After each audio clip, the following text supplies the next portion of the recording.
નમસ્કાર મિત્રો, સ્વાગત છે આપ સૌનું અમારી યુટ્યુબ ચેનલમાં। તો મિત્રો, હાલની આપણે વાત કરીએ તો ગુજરાત રાજ્યની અંદર વેસ્ટર્ન ડિસ્ટર્બન્સ થંડરસ્ટોર્મને કારણે અમુક અંશે ભારે પવન સાથે કમોસમી વરસાદ તેમજ 2 દિવસોની અંદર વરસાદની આગાહી અને પવનની ગતિમાં એકંદરે વધારો। તો મિત્રો, વિડીયો ગમે તો વિડીયોને લાઇક કરો, શેર કરો, કોમેન્ટ કરો અને ચેનલમાં નવા હોય તો ચેનલને સબસ્ક્રાઈબ પણ જરૂરથી કરજો।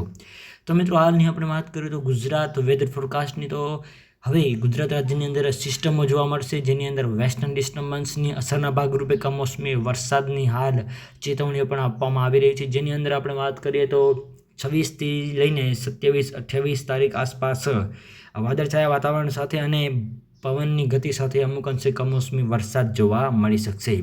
આ સાથે સાથે બીજી બાજુ વેસ્ટર્ન ડિસ્ટર્બન્સની સક્રિય અસરને લઈને આગામી 28થી 30 માર્ચ દરમિયાન પણ વાતાવરણમાં પલટો જોવા મળશે, જેની સૌથી વધુ અસરની આપણે વાત કરીએ તો સૌરાષ્ટ્ર, કચ્છ, ઉત્તર ગુજરાત, મધ્ય ગુજરાત, દક્ષિણ ગુજરાતના જિલ્લાઓની જોવા મળે એવું હાલ અનુમાન લગાવવામાં પણ આવી રહ્યું છે। અને આ સિસ્ટમ જે છે થંડરસ્ટોર્મ એક્ટિવિટીને કારણે જોરદાર પવન અને અમુક અંશે વીજળી જોવા મળે એવું હાલ અનુમાન લગાવવામાં આવી રહ્યું છે।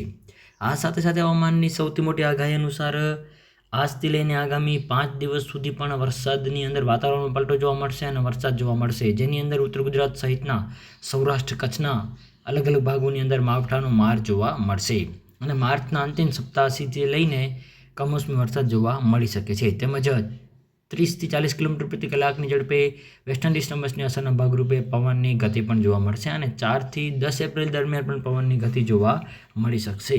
તો મિત્રો, બીજી બાજુ 20થી લઈને 20 જૂન એટલે કે 20 એપ્રિલથી લઈને 20 જૂન દરમિયાન પણ અરબી સમુદ્રની અંદર અને બંગાળના ઉપસાગરની અંદર એક સિસ્ટમ પણ સક્રિય થવા જઈ રહી છે, જેની ગુજરાતને કેટલી અસર થશે તેના વિશે પણ મેં મિત્રો સમગ્ર નવી અપડેટ જેમ આવતી જશે એમ અમે તમને જણાવતા રહીશું। તો મિત્રો, વિડીયો ગમે તો વિડીયોને લાઇક કરો, શેર કરો, કોમેન્ટ કરો અને ચેનલમાં નવા હોય તો ચેનલને સબસ્ક્રાઈબ પણ જરૂરથી કરજો। તો મિત્રો, આપ સૌનો ખૂબ ખૂબ આભાર।